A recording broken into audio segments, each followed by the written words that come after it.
Welcome to the podcast of the College of Music and Dramatic Arts at Louisiana State University. Here's your host, Dean Laurence Kaptain.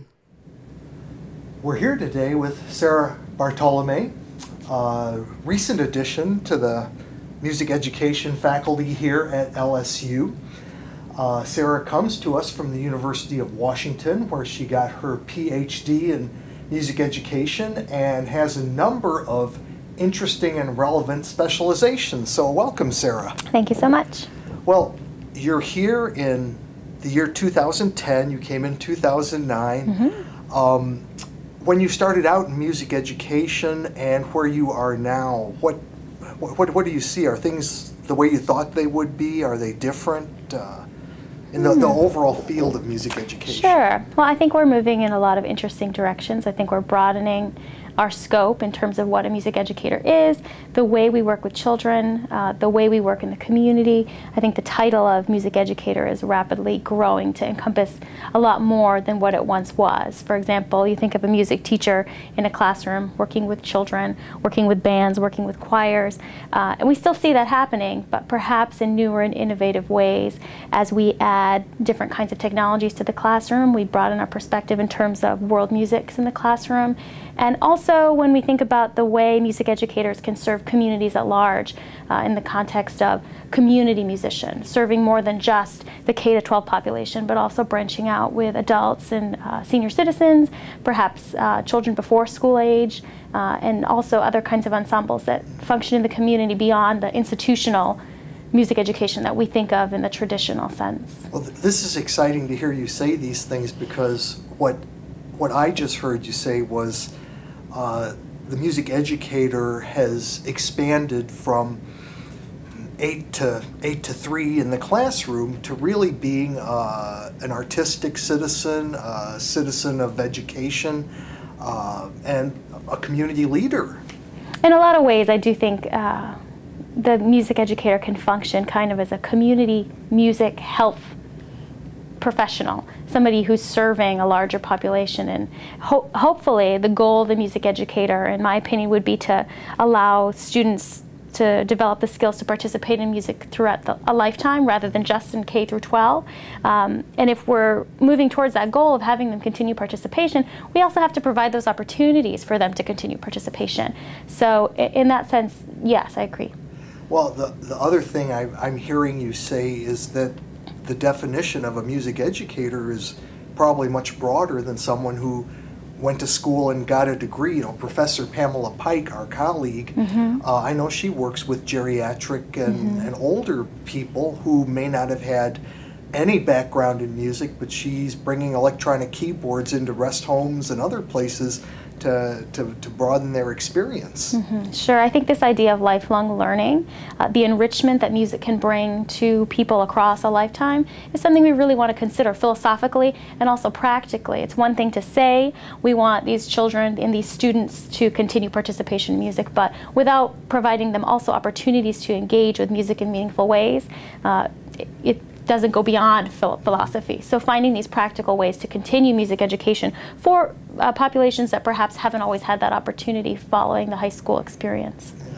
Well, one thing I know about you that's very exciting, and that is your interest, your training, and your field experience in world music. Do you want to talk about those things a little bit? Sure. One of my passions is ethnomusicology for the music educator. I'm not an ethnomusicologist. I have done a lot of training and study in the field, but I am a music educator first. But I think the ways that ethnomusicology and music education intersect is really important to consider in bringing experiences to children who are going to be graduating into a very diverse world, providing them with broadened musical perspectives and the skills to listen to a great many different kinds of music from different musical cultures is an important part of what we do as music educators.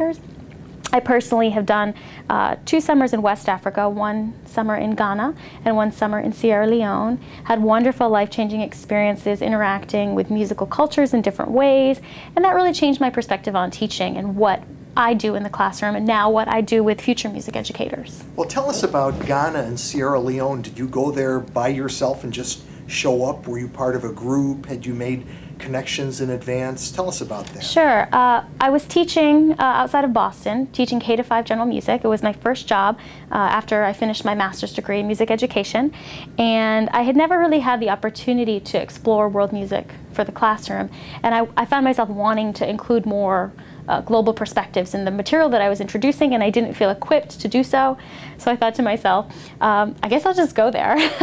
And I researched a long time trying to find a program that would be appropriate for my needs. I wanted to go somewhere where I could interact with local musicians and have the opportunity to study with them, not just kind of go and be a tourist, but actually go and work with the musicians and discover kind of what they do on a daily basis.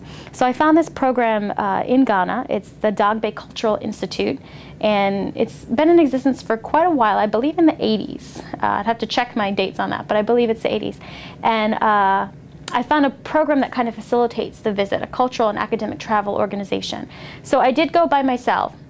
And I remember being on the plane thinking, God, I hope I can do this. It didn't really occur to me until I got in the air. And I landed in West Africa, and there were people there to greet me at the airport and take me to the hotel, and they helped me exchange money. So all of those kind of logistical things for a young woman just showing up in Africa is kind of scary. So I did have help in terms of facilitating the visit.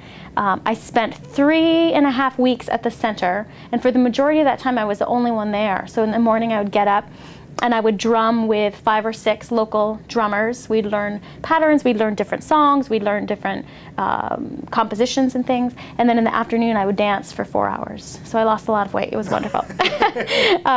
So 4 hours of drumming in the morning, 4 hours of dancing in the afternoon. And in between, we would take field trips. We would go and see cultural events, funerals, different rites, things like that. And then I also got the opportunity to be involved in some handicrafts, so some kente weaving, basket weaving, drum reheading, things like that. So that was really kind of my first time really out of my comfort zone in terms of a different musical culture. Well, I think that we all learn, because I've had the good fortune, like you have, to study in other cultures, and I guess my experience was I always went there thinking I'm going to learn how to drum or to play something specific, but then when you get there you find out that there's not that separation or distinction, and it's really one part of a holistic culture, which might include other things like culinary arts or crafts or all kinds of things. It sounds like that was your experience. Very much so. And upon my return, I started developing curriculum and sharing what I had learned with other educators, and putting that together, I really developed a new conception of what world music education is. And I came up with this concept that I call the virtual field experience. So it's not just teaching them a song from Ghana, but we spend like a month really delving into the culture and musical culture and culinary culture and handicraft culture, all the different facets of that culture of Ghana. We spent a month really going into that, showing pictures and slides of the people I interacted with, hearing from the musicians themselves, explaining the instruments, explaining the patterns. So the students get more than just an oral perception of the culture, but they also have a visual component in order to see what, not just music, but what life is like way around the globe. So, have you found LSU to be a place that is embracing what you have to offer, and that you're able to project your experiences with the Absolutely. students? It's been wonderful here. I think that in the past there hasn't been a lot of kind of world music-y stuff going on here, and in interacting with students, they're really receptive to what I have to offer them, and they do wonderful projects and really explore what I have to offer. Last summer, I was very fortunate to have the support to offer a summer course, a graduate level course in world music education. So I had, I guess, 7 graduate students come together every day for 5 weeks, and we discussed theory and practice and issues of authenticity, issues of philosophy. We did some readings from ethnomusicologists, we did some readings from music educators to kind of come at it from different angles, and we actually explored some of our local musical culture. World music doesn't necessarily mean around the world anymore. It can also be in our backyards. And we brought in some Cajun musicians, and we had a series of interactions with them. They came and taught us about Cajun musical culture, and we did an interactive workshop where we were all, playing the triangle and playing our spoons, and I have some pictures of Jim Bio with his washboard jacket, playing along with us. It was really wonderful. And then we also did some ethnographic interviews with the musicians themselves to get some feedback from them on their experiences and provide that piece to the puzzle.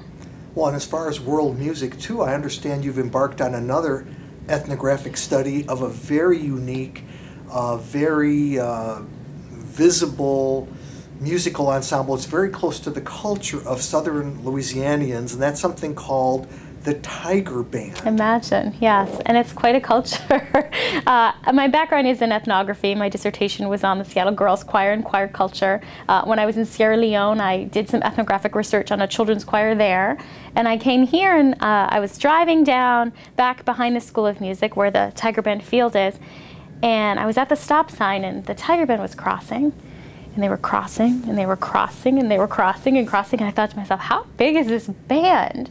And that was the beginning of the study. I went down and talked to Frank Wicks and Linda Morehouse and now Roy King. I've worked with them to kind of get access to the band. I've been doing observations on the field. I have my farmer's tan, just like the rest of the Tiger Band. I traveled with them to Florida this year, so I've been doing a lot of participant observation, beginning some interviews with students, interacting with Eric Melly. So it's been quite a learning experience. There's lots of tradition, there's lots of cultural rites and rituals that goes on within each of the sections. And I've also have a new respect for the discipline and the commitment that those students really display in what they do every week. It's just grueling out in the Louisiana sun on a Saturday home game day from noon to midnight.